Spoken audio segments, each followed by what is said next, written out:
Hello मित्रों, आप कैसे हैं? Good morning. मैं आर्थिक ज्ञान दर्पण चैनल के माध्यम से यूपी टीईटी 2022 की जो परीक्षाएं होने वाली है उसके कुछ मनोविज्ञान के कुछ 25 क्वेश्चनों को मैं कहीं से पाया हूं। जो 28 नवंबर 2021 को होने वाली परीक्षा थी, निरस्त हो गई। पेपर इसका लीक हो गया था, निरस्त हुआ। उसी का मैं ये 25 क्वेश्चन कहीं से मिला है मुझे। मैं आप लोगों को चाहता हूं इसके बारे में बता दूं। इसमें बहुत ऐसे क्वेश्चन है दोस्तों कि जो बार बार रिपीट किए जाते हैं, चाहे वो टीटी की परीक्षाएं हो या न हो, वह निरस्त हो या पुनः हो, तो इसमें से 10 ऐसे क्वेश्चन हैं जो बार बार रिपीट किए जाते हैं। आइए हम देखते हैं इन क्वेश्चनों को, इस प्रश्नों के उत्तर को देखते हैं कैसे ये क्वेश्चन जो है कि आता है। देखो बच्चों, पहला मेरा क्वेश्चन है, निम्न में से कौन सा थार्डाइट द्वारा दिया गया अधिगम का सिद्धांत नहीं है? ये भी ध्यान देना है। क्वेश्चन आप पेपर पढ़ते हैं तो आप पेपर पढ़ते हैं तो उसमें ध्यान नहीं देते हैं। जैसे कि सिद्धांत बहुत लोग कैसे करते हैं, थार्डाइट द्वारा दिया गया अधिगम का सिद्धांत पर टिक लगा देते हैं, जबकि यह नहीं ध्यान देते हैं कि वहां नहीं शब्द जुड़ा हुआ है। तो नहीं शब्द जुड़ने का मतलब कि उसके द्वारा दिया गया सिद्धांत नहीं है। तो देखो बच्चों, अभ्यास का नियम थार्डाइट ने नहीं दिया था, तत्परता का नियम थार्डाइट का ही है और प्रभाव का नियम थार्डाइट का ही है।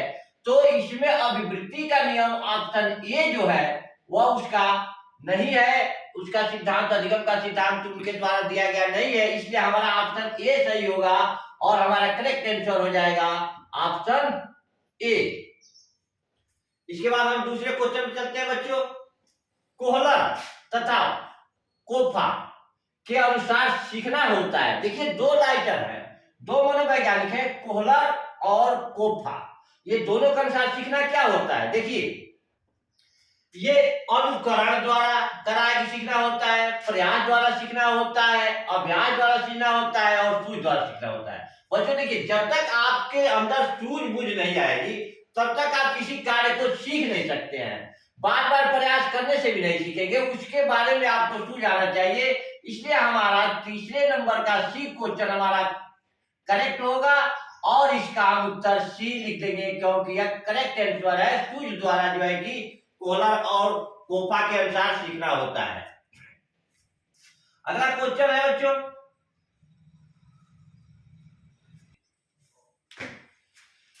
तीसरा क्वेश्चन है बच्चों हमारा, सामाजिक निर्माणवाद के जनक कौन है? यानी कि सामाजिक निर्माणवाद के जनक कौन है, इनका जन्मदाता कौन है? तो देखिए, नोवाक, ऑप्शन ए है नोवाक, एक नहीं है, सामाजिक निर्माणवाद के जनक नोवाक नहीं है। दूसरा है वाइगोत्स्की, ये वाइगोत्स्की ने ही सामाजिक निर्माणवाद का जन्म दिया था, इसलिए हमारा बी ऑप्शन करेक्ट होगा और आंसर में हम लिखेंगे ऑप्शन बी। वो वाइगोत्स्की ये जो है कि हमारा सामाजिक निर्माणवाद के जनक कहे जाते हैं। अगला क्वेश्चन देखते हैं बच्चों, निम्न में से कौन विकास की विशेषता नहीं है? देखिए, विकास की विशेषता नहीं है, यहां सब देखिए नहीं है विकास की विशेषता। संचयी होना ये विकास की विशेषता है, दिशात्मक होना भी विकास की विशेषता है, विशिष्ट होना भी विकास की विशेषता है, अनियंत्रित एवं स्वतंत्र होना ये विकास की विशेषता नहीं है बच्चों। ऑप्शन डी हमारा सही होगा, क्योंकि अनियंत्रित जो बच्चा हो जाएगा, स्वतंत्र हो जाएगा, उसमें विकास नहीं होगा, इसलिए हमारा ऑप्शन डी करेक्ट आंसर होगा और हम ऑप्शन डी पर अपना ट्रिक लगा देंगे। देखिए, अगला क्वेश्चन देखते हैं बच्चों, हेरिडिटरी जीनियस, ये पुस्तक का नाम है। हेरिडिटरी जीनियस पुस्तक के लेखक कौन है? देखिए बच्चों, हर्लाक का नहीं है, हर्लाक ने नहीं लिखा था, वुडवर्थ ने भी नहीं लिखा था, नोवाक ने भी नहीं लिखा था, गाल्टन ने हेरिडिटरी जीनियस पुस्तक को लिखा था, इसलिए हमारा ऑप्शन बी करेक्ट होगा और इसका उत्तर हम अपने आंसर में लिखेंगे करेक्ट में। आंसर बी हमारा सही है, करेक्ट है, क्योंकि गाल्टन ने ही हेरिडिटरी जीनियस पुस्तक का को लिखा था। अगला क्वेश्चन देखते हैं बच्चों, संज्ञात्मक संप्रति का न्यूनतम स्तर होता है। देखिए, संज्ञात्मक संप्रति का न्यूनतम सबसे नीचे का स्तर होता है। देखिए क्या होता है, बोध नहीं होता है, ज्ञान होता है। बच्चा सबसे छोटा हमारे न्यूनतम स्तर है संज्ञात्मक का ज्ञान, क्योंकि ज्ञान हमें होगा सबसे पहले ज्ञान की परिभाषा होती है, उसके बाद हम बोध करते हैं, अनुप्रयोग करते हैं, लास्ट में मूल्यांकन करते हैं। इसलिए हमारा बी ऑप्शन करेक्ट होगा और आंसर हमारा बी पर हम अपना कंप्लीट जो है कि करेक्ट आंसर के रूप में इसे चूज करेंगे। अगला क्वेश्चन देखिए बच्चों, 7वां सूक्ष्म शिक्षण का अंतिम सोपान क्या है? जब हम बीएड करते हैं या बीटीसी बच्चों, तो हमें शिक्षण व्यवस्था बताई जाती है। एक 6 मिनट का शिक्षण होता है और एक हम जो है कि 40 मिनट का शिक्षण करते हैं। तो पूछा सूक्ष्म शिक्षण का अंतिम सोपान क्या है? तो आप जानते ही है कि प्रतिपूर्ति उसकी सोपान है लेकिन अंतिम नहीं है, पुनः योजना भी अंतिम नहीं है, पुनः शिक्षण भी अंतिम सोपान उसका नहीं है, और पुनः पृष्ठि पुष्टि जो है सूक्ष्म शिक्षण का अंतिम सोपान है। इसलिए हमारा आंसर सी करेक्ट होगा और हम आंसर सी पर अपना आंसर लगा लेंगे, कंप्लीट हमारा हो जाएगा।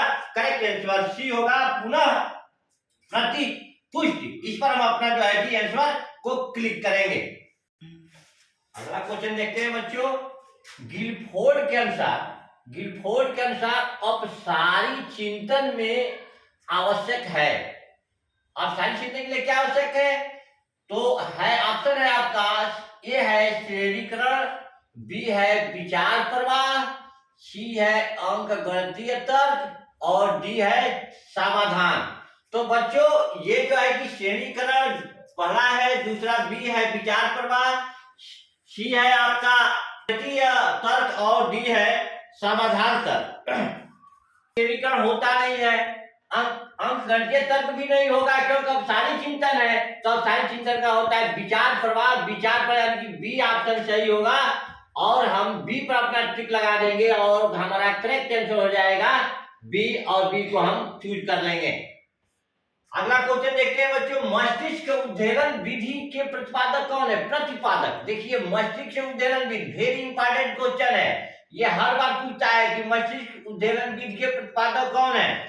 तो मस्तिष्क उद्दीलन विधि के प्रतिपादक बच्चों देखिए जान भी नहीं है क्योंकि मस्तिष्क संबंधी कोई बात लिखी नहीं है, हरलाज भी नहीं है, आंसुबेल भी नहीं है। ऑप्शन हमारा बी करेक्ट सही होगा क्योंकि आसवान ने ही मस्तिष्क उद्दीलन विधि का प्रतिपादन किया था, इसलिए हम ऑप्शन बी लगाएंगे, हमारा करेक्ट उत्तर हो जाएगा। आंसर में लिखेंगे बी, ये हमारा करेक्ट आंसर है क्योंकि आप बोर्ड ने ही मस्तिष्क उद्दीलन विधि का जन्मदाता माने जाते हैं।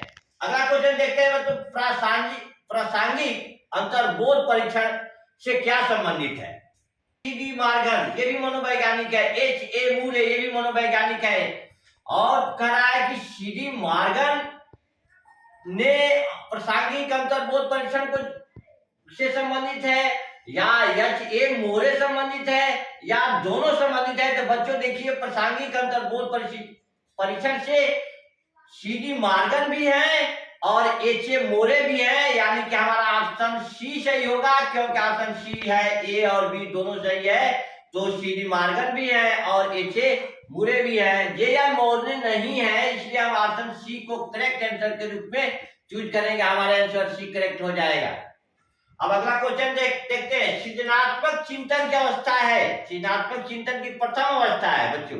देखिए, सोचने की आयोजन जब हम करेंगे तो यही आयोजन जो है कि हमारी सृजनात्मक चिंतन की प्रथम अवस्था होती है, उद्भव भी नहीं होता, प्रबोधन संशोधन ये सब बाद की अवस्था है। हमारा जो है कि सृजनात्मक की प्रथम अवस्था क्या है? आयोजन है, किसी चीज का आयोजन करेंगे तो हमारे अंदर जो है कि जो है कि सृजनात्मक भाव उत्पन्न होते हैं, इसलिए हमारा ऑप्शन ए सही होगा।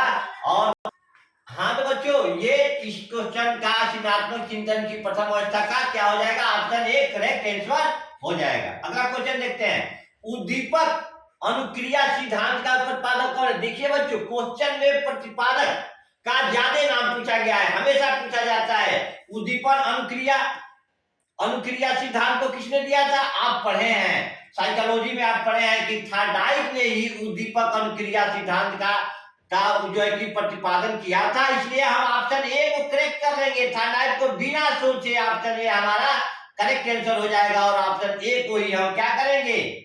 चूज कर लेंगे, क्योंकि थार्डाइक के बाद गेस्टाल्ट ने अनुक्रिया सिद्धांत नहीं दिया था, उद्दीपक अनुक्रिया का सिद्धांत नहीं दिया था, इसलिए हमारा ऑप्शन ए सही होगा, थार्डाइक। अगला क्वेश्चन देखते हैं बच्चे, कौन कारक अधिगम को प्रभावित करते हैं? अधिगम को प्रभावित करने वाले कारक के बारे में लिखना है। तो बच्चों देखो, अधिगम को प्रभावित करने वाले कारकों में तो कौन कौन कारक अधिगम को प्रभावित करते हैं? तो देखिए, व्यक्तिगत कारक भी अधिगम को प्रभावित करता है, वातावरणीय कारक भी अधिगम को प्रभावित करता है, सामाजिक कारक भी अधिगम को प्रभावित करता है, यानी कि ये सभी अधिगम को प्रभावित करते हैं। तो हमारा आंसर डी सही हो जाएगा बच्चों, और आंसर डी पर हम करेक्ट निशान लगाकर ऑप्शन डी हम अपने लिए चुन लेंगे। अब अगला क्वेश्चन है, बहुबुद्धि का सिद्धांत किसने दिया था बच्चों? बहुबुद्धि का सिद्धांत, बहुबुद्धि का सिद्धांत किसने दिया था? तो बच्चों बहुबुद्धि का सिद्धांत देखिए, पियाजे है, हुनर है, गार्डनर है और गात्स्की है। पियाजे और गार्डनर ने नहीं दिया था। किसने दिया था? नहीं दिए थे, पियाजे नहीं दिए थे, वो गात्स्की नहीं दी थी। तो बहुबुद्धि का सिद्धांत किसने दिया था बच्चों? तो गार्डनर ने दिया था। तो हमारा ऑप्शन सी सही होगा, और करेक्ट आंसर में सी हम क्या करेंगे? चूज कर लेंगे। बच्चों अगला क्वेश्चन हम देखते हैं, स्पीयरमैन ने कौन से सिद्धांत को प्रतिपादित किया था? देखिए, आपका एक पहला ऑप्शन है बुद्धि का द्विकारक सिद्धांत, बी है बुद्धि का समूह कारक सिद्धांत, सी है बुद्धि का बहुकारक सिद्धांत, और डी है बुद्धि का प्रक्रियान्मुखी सिद्धांत। तो बच्चों स्पीयरमैन ने बुद्धि का द्विकारक सिद्धांत दिया था, इसलिए ऑप्शन ए सही होगा, और ऑप्शन ए को हम चूज कर लेंगे, यह हमारा करेक्ट आंसर हो जाएगा बच्चों। अगला क्वेश्चन देखते हैं, प्रोजेक्ट विधि संबंधित है। प्रोजेक्ट विधि से कौन बताया था सबसे पहले? प्रोजेक्ट विधि जो है कि सबसे सफल विधि है। तो देखिए, नाम है, ए है किलपैट्रिक, बी है रूसो, सी है मॉन्टेसरी और डी है प्रोवल। लेकिन हम जानते हैं कि किलपैट्रिक ने प्रोजेक्ट विधि से सबसे पहले बताया था, इसलिए हमारा इसमें ऑप्शन ए सही होगा, और ए को हम अपना करेक्ट आंसर के रूप में चूज कर लेंगे। अगला क्वेश्चन देखते हैं बच्चों, पाठ योजना में छात्र से पूर्ण अधिगम किससे संबंधित है? तो छात्र से पूर्ण अधिगम से संबंधित क्या है बच्चों? उद्देश्य लेखन, प्रस्तावना प्रश्न, मूल्यांकन प्रश्न, लक्ष्य प्रश्न। बच्चों सबसे पहले पाठ योजना में क्या किया जाता है? बच्चों से प्रस्तावना निकाली जाती है, प्रस्तावना बनाया जाता है, इसलिए हमारा बी ऑप्शन सही होगा। प्रस्तावना प्रश्न को चूज करेंगे और ऑप्शन बी हमारा करेक्ट आंसर हो जाएगा। अगला क्वेश्चन देखते हैं, जो गलत वाक्यों को चुनिए। लड़के के लिए छात्र किसी स्थिति में सीखते हैं, तो इसमें क्या गलत है? चार दिया है, पहला ए दिया है, छात्र सबसे अच्छा स्वाभाविक वातावरण में सीखते हैं, ये भी सही है। स्वाभाविक वातावरण अगर छात्र को मिले तो अच्छी तरह से जो है कि विकास करेगा। छात्र सबसे अच्छा अपने स्वयं करता है, करके सीखता है, ये भी उसके जो है कि छात्र के स्वभाव को, उसके व्यवहार को अच्छा बनाता है। वह करके जो कार्य सीखता है वो उस पर पूर्ण जो है कि अच्छी तरह उसकी पकड़ होने लगती है। खेल खेल में वह सीखता है, छात्र खेल खेल में सीखता है, ये भी सही है, ये भी सही प्रश्न है, गलत वाक्य नहीं है। छात्र जो है कि खेल खेल में जो है कि खेल खेल में अपने जो कार्यों को सीख लेते हैं, और अगर नियंत्रित वातावरण में सीखते हैं। अगर किसी बच्चे पर पूरी अंकुश लगा दी जाए तो वह बच्चा कोई कार्य सीख नहीं पाएगा, और सीखने में उसका जो है कि नियंत्रण में जो है कि खराब हो जाएगा। इसलिए हमारा इसमें गलत वाक्य क्या है? नियंत्रित वातावरण में गलत वाक्य है, इसके हमारा इसका ऑप्शन लगा देंगे डी, और डी ऑप्शन को हम करेक्ट आंसर के रूप में चूज कर लेंगे। अब देखिए बच्चों, अगला क्वेश्चन है, संविधान के किस संशोधन से शिक्षा के अधिकार को बल मिला? तो आप जानते ही है कि संविधान के 86वें संशोधन में हमें शिक्षा के अधिकार को बल दिया गया। तो हमारा बी ऑप्शन सही होगा, क्योंकि बी ऑप्शन पर हम टिक लगाकर अपना करेक्ट आंसर चूज बी को कर लेंगे। अगला क्वेश्चन देखते हैं, भाषा रूपांतरण सिद्धांत किसने दी थी बच्चों? भाषा रूपांतरण का सिद्धांत चॉम्स्की ने दी थी। वाटस्टीन ने नहीं दिया था, फिल्मर ने भी नहीं दिया था, स्किनर ने भी नहीं दिया था। बी ऑप्शन सही है, चॉम्स्की ने दिया था, इसलिए हम बी को करेक्ट आंसर के रूप में चूज करेंगे, और बी पर हम अपना टिक लगा देंगे। आंसर हमारा बी सही हो जाएगा बच्चों। अगला क्वेश्चन, अभिप्रेरणा के घटक क्या है? तो देखो बच्चों, अभिप्रेरणा के घटक क्या है? अभिप्रेरणा के घटक ये है, आवश्यकता भी अभिप्रेरणा को जन्म देती है, अंतर्नाद अभिप्रेरणा को जन्म देते हैं, और प्रोत्साहन भी अभिप्रेरणा को जन्म देते हैं। इसलिए हमारा ऑप्शन डी सही है, क्योंकि जब सभी जन्म देते हैं तो फिर सभी हमारा आंसर क्या है? करेक्ट सही है। तो हम करेक्ट आंसर में लगा लेंगे उत्तर डी, लिख देंगे, और डी लिख करके आंसर अपना पूर्ण कर लेंगे। अगला क्वेश्चन देखते हैं बच्चों, मनोविश्लेषणात्मक सिद्धांत के प्रतिपादक कौन है? तो देखिए बच्चों, मनोविश्लेषणात्मक सिद्धांत के प्रतिपादक सिगमंड है, सिगमंड फ्रायड है, क्योंकि आलपोर्ट ने भी नहीं सिद्धांत को दिया था और गिलफोर्ड का यह सिद्धांत नहीं है। और डी क्वेश्चन है, डी हमारा ऑप्शन है, बी और सी दोनों, तो आलपोर्ट भी नहीं है और गिलफोर्ड भी नहीं है, इसलिए हमारा ऑप्शन ए सही है, क्योंकि मनोविश्लेषणात्मक सिद्धांत को जन्म जो है कि सिगमंड फ्रायड ने दिया था, इसका ऑप्शन ए हमारा सही हो जाएगा। और ए को हम ट्रिक लगा लेंगे और अपना आप जो है कि करेक्ट आंसर के रूप में उसको चूज कर लेंगे। अगला क्वेश्चन देखते हैं बच्चों, शारीरिक गठन के संबंध में कौन सही नहीं है? ये किसने जो है कि शारीरिक गठन में ये कौन सा जो है शब्द वो सही नहीं है? तो देखो मोसोमॉर्फिक, ये शब्द देखिए, मोसोमॉर्फिक, एक्टोमॉर्फिक, एंडोमॉर्फिक, तीनों एक ही है। और तो जब मोसोमॉर्फिक, एक्टोमॉर्फिक और एंडोमॉर्फिक एक ही है, एस्ट्रोगोनिस्टिका, ये जो हमारा ऑप्शन बी है यही करेक्ट सही है, और हम इसको जो है कि ऑप्शन बी पर करेक्ट का निशान लगाकर उसे चूज कर लेंगे, ऑप्शन बी हमारा सही आंसर होगा।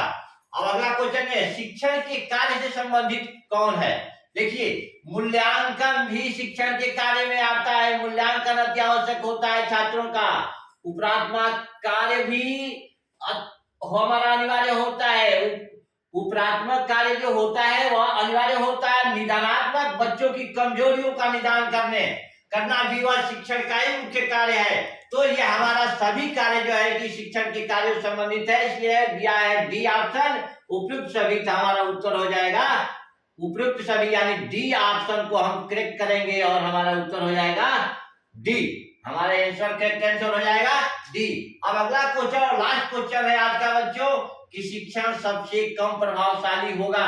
जब आप क्लास में लड़कों को शिक्षा देंगे तो क्यों कम प्रभावशाली हो जाता है शिक्षण? लड़के रुचि नहीं लेते हैं, क्यों?